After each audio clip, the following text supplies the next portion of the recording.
सरकारच्या खटुआ समित्या शिफारसीनुसार दरपत्रक लागू करा अशी मागणी कॅब चालकांनी सरकारकडे केली आहे। दरपत्रक अंमलात न आणणाऱ्या कॅब कंपन्यांवर कारवाईची मागणीही करण्यात आली आहे। तातडीने खटुआ समितीनुसार दरपत्रक लागू करण्याची मागणी केली जाते, तर कॅब चालकांनी ही मागणी सरकारकडे केली आहे। त्यामुळे सरकारची ही मागणी मान्य होणार का असा सवाल या ठिकाणी उपस्थित होतोय। सरकारच्या खटुआ समित्या शिफारसीनुसार दरपत्रक लागू करा अशी मागणी कॅब चालकांनी सरकारकडे केली आहे। दरपत्रक अंमलात न आणणाऱ्या कॅब कंपन्यांवर कारवाईची मागणी सुद्धा करण्यात आली आहे।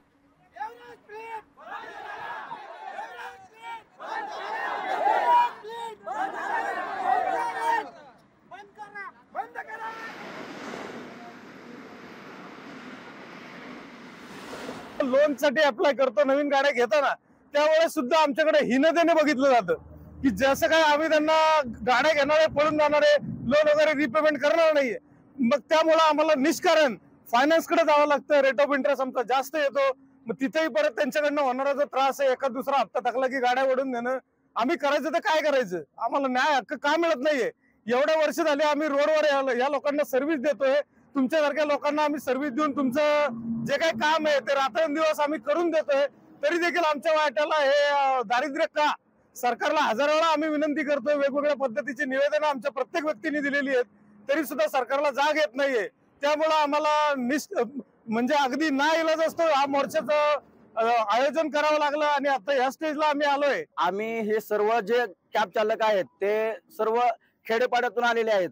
एकतर काय सर्व सुशिक्षित आहेत, बेरोजगार असल्यामुळे ह्या धंद्यामध्ये आलेत आणि ह्या धंद्यामध्ये गेले 2016 मध्ये जो सीएनजीचा रेट आहे, 2016 मध्ये सीएनजीचा रेट 40 रुपये होता, त्यावेळेचा जो 9 रुपये किलोमीटर रेट होता आम्हाला, तोच रेट आता 2024 ला सीएनजीचा रेट डबल झालेला आहे। 86 रुपये पर केजी होऊन सुद्धा आमचा रेट तेवढाच आहे, ओलाचा तेवढाच रेट आहे। आम्हाला एवढे मानसिक त्रास, शारीरिक त्रास आणि आर्थिक त्रास एवढा होतोय की काही लोकांना आता अशी कंडिशन झाली आहे की गाडीचे हप्ते सुद्धा भरायला पैसे नाहीत।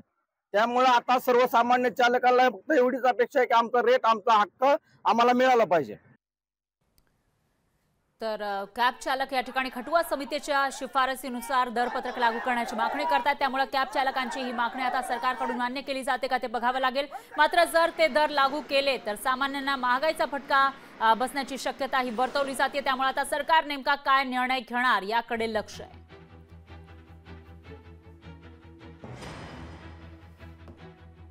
दर अंमलात न आणल्यास या ठिकाणी इशारा सुद्धा देण्यात आला आहे। खटुआ समित्या शिफारसीनुसार दरपत्रक लागू करण्याची मागणी कॅब चालक करताना दिसून येत आहेत। दर अंमलात न आणणाऱ्यांविरोधात कारवाईची मागणी सुद्धा केली जाते। त्यामुळे आता ज्या कंपन्या हे दर लागू करणार नाही त्यांच्यावर कारवाई होते का ते बघावं लागणार आहे। दरम्यान चलो मुंबईचा इशारा या कॅब चालकांनी दिलाय।